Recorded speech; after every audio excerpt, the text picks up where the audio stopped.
My in-laws really pushed me to sign a marriage contract, and they were overjoyed when I got $20 million.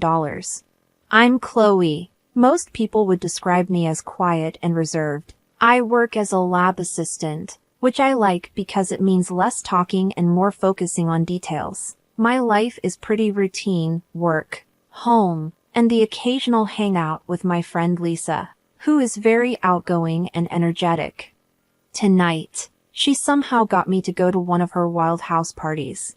Chloe, you need to stop being so shy. It's just a few friends, and you might even enjoy yourself, she said, almost dragging me out of my apartment. When we got there, it was clear how different we were. Lisa was having a great time, laughing and chatting with everyone. Meanwhile, I was stuck against the wall, holding a soda like it was my only comfort. The music was too loud, the crowd was overwhelming, and I felt like I was just trying to disappear into the background. Hey, you made it! Lisa yelled over the music as she ran back to me with a guy following her. Chloe, this is Tom. Tom, this is my best friend Chloe. Tom was a handsome guy, tall with a charming smile that probably helped him a lot. Nice to meet you, Chloe. Want something stronger than soda? It might help you relax, he said with a grin, looking at my drink. I gave a small smile. No thanks. I'm fine with this. Lisa winked at me before getting caught up with another group of friends, leaving me alone with Tom. It was super awkward. So, Chloe, Lisa says you're the brains of the operation at work, a scientist, right? Tom asked, leaning against the wall next to me. I'm a lab assistant, I corrected, tucking a strand of hair behind my ear. I'm not really the brains, more like the hands. Tom laughed. Modesty. Huh, that's rare. We ended up having a real conversation. Tom turned out to be easy to talk to, and as the night went on, I found myself talking about my life, my love for quiet weekends, and my secret passion for old detective novels. He really listened, and by the end of the night, I was actually laughing for real. You know, you're nothing like I expected from Lisa's stories. You're cooler, Tom said sincerely. I raised an eyebrow. And what did Lisa say about me? She said you were shy and introverted, but you're just chill, not uptight. It's refreshing. His words, strangely enough, didn't come across as condescending. They actually felt like a compliment. And from someone like Tom, it meant more than it probably should have. Thanks, I guess. You're not too bad yourself for a party animal, I teased, realizing I didn't want the night to end just yet. Party animal, huh? I might use that. He laughed, pulling out his phone. Let me get your number. We should hang out somewhere quieter, where you don't have to yell over the music. I hesitated for a moment, my old fears whispering that it might be a mistake, but then I typed my number into his phone. Okay, but if you make me go to another party, we're going to have a problem, I warned him. Deal. No parties. Maybe just coffee or something. He promised with a smile that made me think maybe stepping out of my comfort zone wasn't such a bad idea after all. A few months after that party, things had become quite serious between us. I remember it was a chilly autumn evening when he proposed. We were walking through the park, leaves crunching under our feet, when he suddenly stopped and looked at me with eyes that seemed to see right into my soul. Chloe, I've been thinking, Tom began, looking a bit nervous, which was unusual for him. He was usually so smooth. I don't want to spend another day without knowing you're officially mine. Will you marry me? He took out a small box from his pocket and opened it to show a simple but beautiful ring. I nodded, my voice barely above a whisper. Yes, I'll marry you. The happiness on his face was clear. We spent the rest of the evening dreaming about our future and making plans that felt like they were coming true. But the real challenge came when we decided it was time to meet his parents. Tom had mentioned them a few times, but he always kept the details vague. When the day arrived, we drove to their house in the suburbs. It was a big, grand place that showed off old wealth and pride. Tom held my hand tightly as we rang the doorbell, giving me a reassuring smile. His mom, Mrs. White, answered the door. Her smile was polite but didn't reach her eyes. "Thomas, you're here, and this must be Chloe," she said, her voice smooth but distant. Mrs. White led us into a fancy sitting room where Mr. White was waiting. He looked serious and had a sharp gaze that seemed to be evaluating me. "So, Chloe, Tom tells us you work in a lab. That must be interesting," Mr. White said, his tone making it clear he wasn't impressed. "It's rewarding work," I replied, trying to stay calm despite the judgment I felt with every word. "We were quite surprised to hear about the engagement," Mrs. White said. "Weren't we, dear?" She looked at her husband, who nodded stiffly. "Yes, quite unexpected, Chloe. We want what's best for Tom, and I hope you understand that," Mr. White added, his words heavy with unspoken meaning. Tom quickly spoke up. "Mom, Dad, I love Chloe, and she makes me happy. That's what really matters, right?" "Of course, dear, but you need to be practical too," Mrs. White said, her eyes cold and calculating. "We'd like you both to consider signing a prenuptial agreement. It's just a formality, really, to protect both your futures." I felt conflicted. My heart ached at how formal and businesslike this was, especially when it should have been a joyful moment. But I loved Tom, and if this was part of being with him, maybe it was worth it. "If you think it's best," I said finally, trying to hide the hurt in my voice. "We believe it's for the best," Mr. White confirmed, handing us a folder with the documents. "Take a look and let us know what you think." The drive back was quiet. I kept thinking about the papers in my lap, but I figured that love was worth taking a chance, even if it meant signing a document to prove it. On a crisp early spring morning, we got married. The ceremony was in a small local church with just a few close friends and family. I remember standing in front of a small mirror in a modest white dress that Lisa had helped me pick out, feeling both excited and nervous. "Girl, you look stunning. Tom won't know what hit him," Lisa said as she adjusted my veil. Her enthusiasm was contagious and made me feel a bit more at ease. "Yeah, I just hope everything goes smoothly," I replied, trying to sound more confident than I felt. "Don't worry, it's your day. Just focus on you and Tom," she said, giving me a reassuring pat on the shoulder. The ceremony was short and sweet. Tom looked great in his suit, and when he saw me walking down the aisle, his smile gave me all the reassurance I needed. Even though my in-laws had pressured me into signing a marriage contract and were thrilled when I inherited $20 million, the ceremony felt right. We exchanged simple but heartfelt vows, and when the officiant pronounced us husband and wife and Tom kissed me, the polite applause felt genuine. At the reception, which was a small gathering at a nearby restaurant, Tom's parents seemed distant. Tom's father, Mr. White, gave a brief toast. "We're here to celebrate Tom and Chloe," he said, his voice lacking warmth. "May your union bring you the happiness you seek." It felt so formal and cold, almost like a business transaction, but I focused on the people who were genuinely happy for us, like Lisa, who was already on her third glass of champagne and excitedly telling anyone who would listen about how Tom and I met. The day ended, and with it, our simple but meaningful wedding wrapped up. We drove to our new home, Tom's place, where I would be moving in. It was a nice house, not too far from his parents, which meant his mom, Mrs. White, was over a lot. Every time she visited, she casually reminded me that everything in the house was Tom's and that I couldn't claim any of it in case of a divorce. "Remember, Chloe, none of this is yours, she'd say with a smile that made my skin crawl. I'd just smile awkwardly, trying to hide my discomfort. Tom would laugh it off, giving me a hug. Mom's just joking. Don't take her seriously. He'd chuckle, but his laughter never reached his eyes.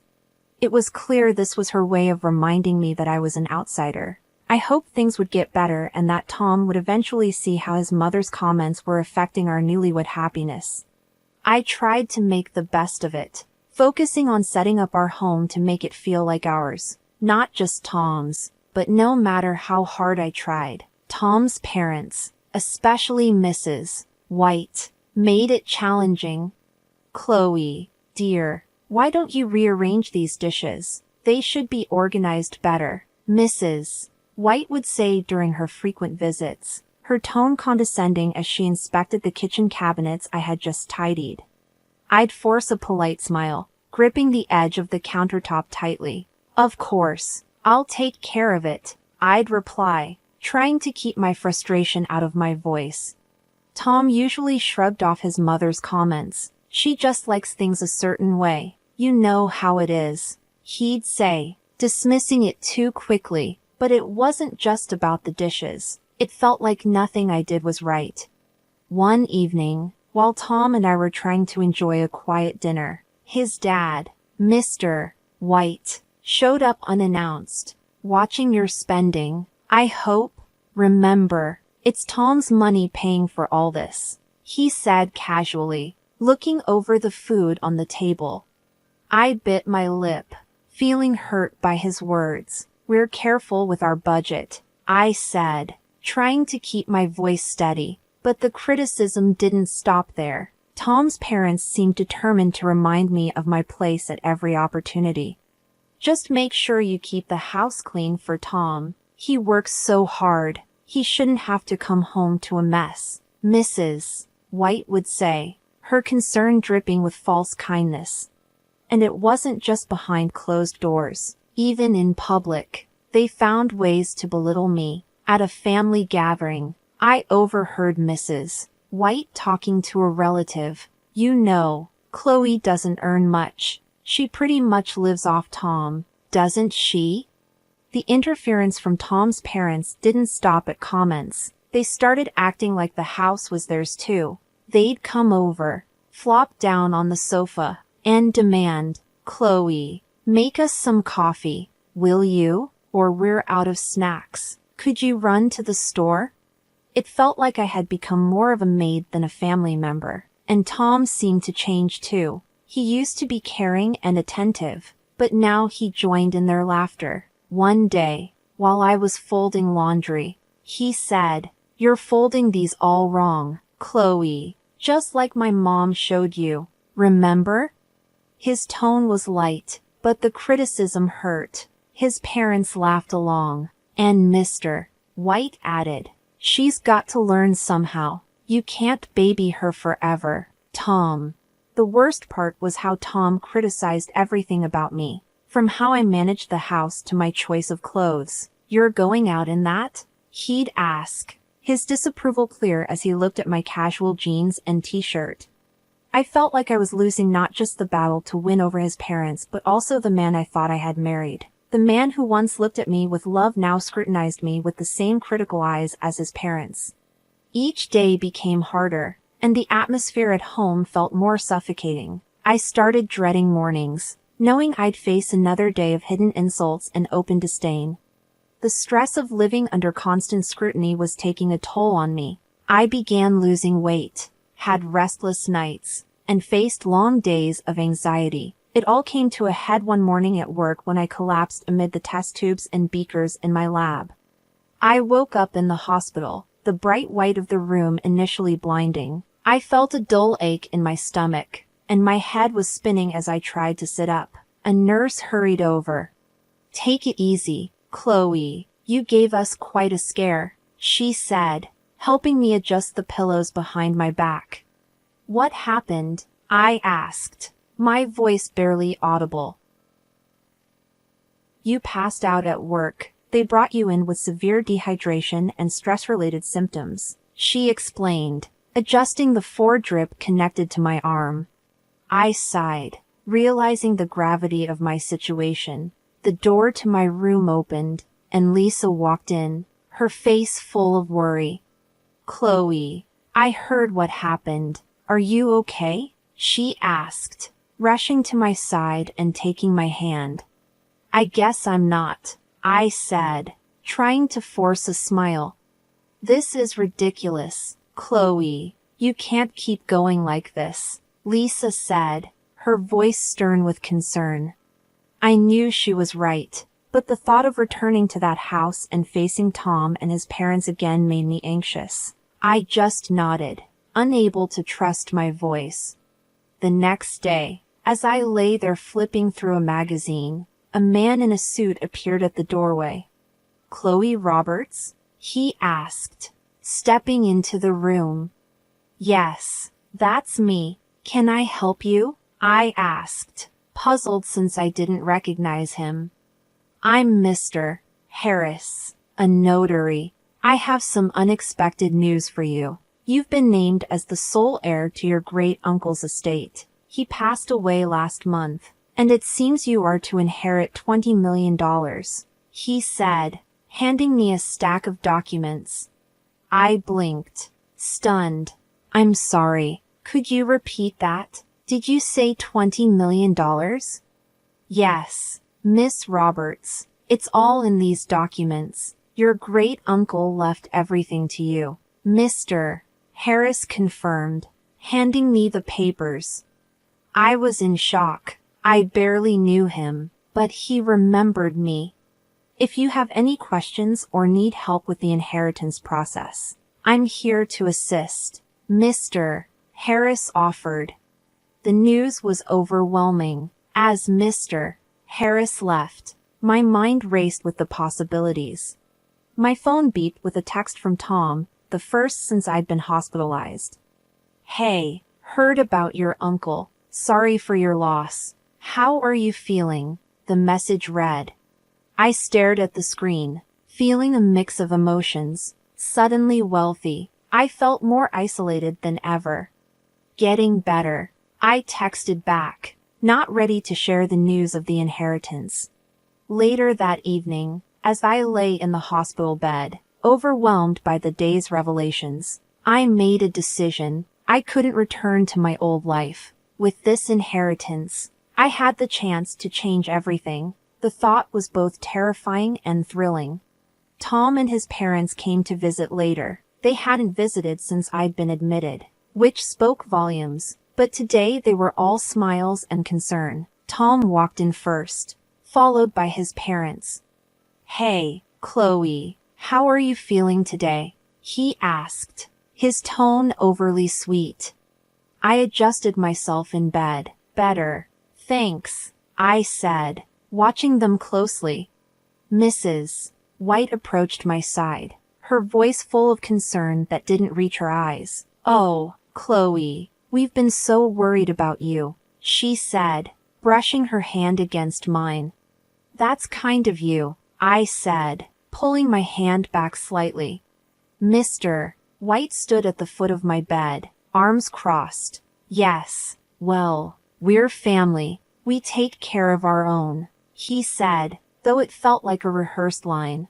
Tom sat down next to me, taking my hand again. "We just want to make sure you're taken care of. That's all," he said, squeezing my hand. I nodded, feeling their intense scrutiny. Their concerns seemed unusually focused. I appreciate that. As their visit went on, their questions about my health started to feel more invasive than caring. "So, when do the doctors say you can leave the hospital?" Mrs. White asked, studying me closely. "Soon, I hope. I'm starting to feel a lot better," I replied, trying to keep my answers vague. After a few more minutes of strained conversation, they left, promising to return soon. I lay back, feeling uneasy. Their visit felt off, with questions that seemed too pointed and cautious. Once they were gone, I decided to follow them and see what they were up to. I quietly dressed and trailed them at a distance toward the parking lot. hiding around the corner of the building. I overheard their conversation. "That stupid cow doesn't know what's coming," Tom said crudely. "She thinks we care about her. This is just until we get that money and make sure she gets pregnant soon. If she has a kid, she won't leave, and then we're really in control." Mrs. White added viciously. Hearing them speak so callously and plotting to trap me was the final straw. My heart raced with anger and resolve. I had seen their true colors, and it was worse than I had imagined. I slipped back to my room unnoticed, my mind racing. Their treachery was clear, and so was my path forward. For the first time in my life, I knew I had to stand up for myself. I wasn't going to be their victim any longer. When I was discharged from the hospital, the thought of returning home filled me with both dread and determination. As I walked through the door, I saw Tom and his parents sitting in the living room, their faces forced into smiles. Mrs. White had even gone so far as to cook my favorite dish, spaghetti carbonara, which sat steaming on the dining table. The effort to appear like a caring mother-in-law felt almost theatrical, like a scene from a bad play. Tom rushed over with an exaggerated smile. "Chloe, you're back. We missed you so much," he said, pulling me into a hug that I didn't return. "Thanks, Tom," I said, gently pulling away. I looked around at the overly staged setting, my resolve strengthening. As we sat down to eat, the tension was palpable. They were trying too hard to act normal, but I could see the impatience in Tom's eyes. It didn't take long before he got straight to the point. "So, Chloe, when do you think you'll get the inheritance? There's so much we can do with it," he asked, trying to sound casual but coming off as eager. I set down my fork and looked him directly in the eye. "Tom, it doesn't concern you because I'm filing for divorce," I said calmly, sliding the divorce papers across the table toward him. The room fell silent for a moment before Mrs. White let out a terrible scream. "Chloe, have you lost your mind? Think about what you're doing," she shouted. Tom's expression shifted from shock to desperation. "Chloe, please, I love you. We can fix this. Don't throw away our marriage over a misunderstanding," he begged, his voice cracking. But I was done with the lies. "A misunderstanding?" I repeated sharply. "Calling me a stupid cow behind my back isn't a misunderstanding. I heard everything, Tom, everything."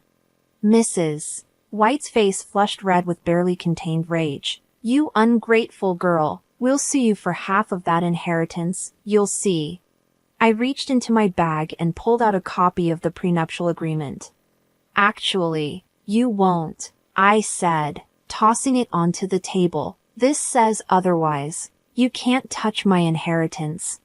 Tom and his parents stared at the document, their faces paling. I stood up, the chair scraping loudly against the floor.